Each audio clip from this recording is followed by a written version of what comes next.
L'enjeu de base, c'est surtout de ne pas avoir d'ego et de recruter des gens meilleurs que soi, dans tous les domaines.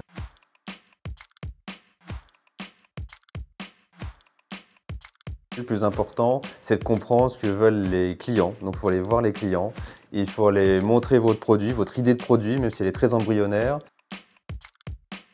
Il y a deux choses dans un business plan finalement. Il y a d'abord à quel prix vous vendez vos produits ou vos services. Et donc encore une fois, bien parler à des clients, comprendre la valeur de votre produit et puis calculer vos coûts de production. C'est un service, ça va être juste du coup finalement humain, des personnes qui travaillent et donc combien de personnes pour faire ce service-là.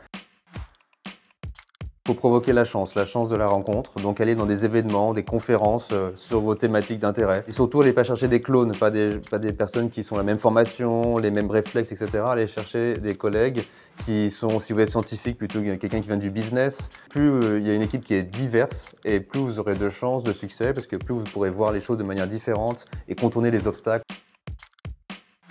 L'enjeu de base, c'est surtout de ne pas avoir d'ego et de recruter des gens meilleurs que soi, dans tous les domaines. Parce que quand on est un fondateur, cofondateur, on est les couteaux suisses. Mais rapidement, il faut abandonner certains sujets et les laisser faire par d'autres qui sont vraiment plus compétents que vous, dans une expertise très technique, d'ingénierie, scientifique, financière. Allez vous renseigner autour de vous, parlez à d'autres entrepreneurs de votre secteur, contactez-les.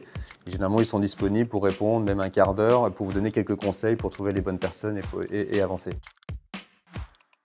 Avant éventuellement de recruter un responsable administratif en interne, il y a des personnes qui sont à temps partagé, qui sont partagées entre des startups, qui vous permettent d'avoir une aide pour un jour, 2 jours, pour faire tous les aspects administratifs et financiers. Généralement, ça va avec les premiers grands financements. Le premier tour de table privé, le premier financement par les business angels ou par des fonds d'investissement, c'est le moment où on peut commencer effectivement à se payer. Donc il faut absolument le mettre dans le cadre de son business plan, intégré dans l'ensemble des charges.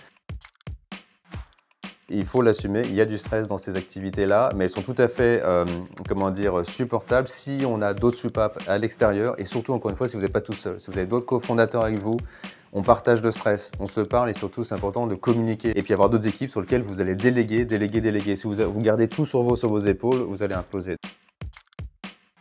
L'intelligence artificielle est en train de ruisseler dans toutes les activités humaines, elle est en fait incontournable. Après, vous avez des nouveaux outils comme ChatGPT qui est très neuf, donc c'est un peu tôt pour se prononcer sur l'impact réel. Il vaut mieux accompagner cette évolution qu'essayer de la contrer, parce que la tendance est trop forte, je pense.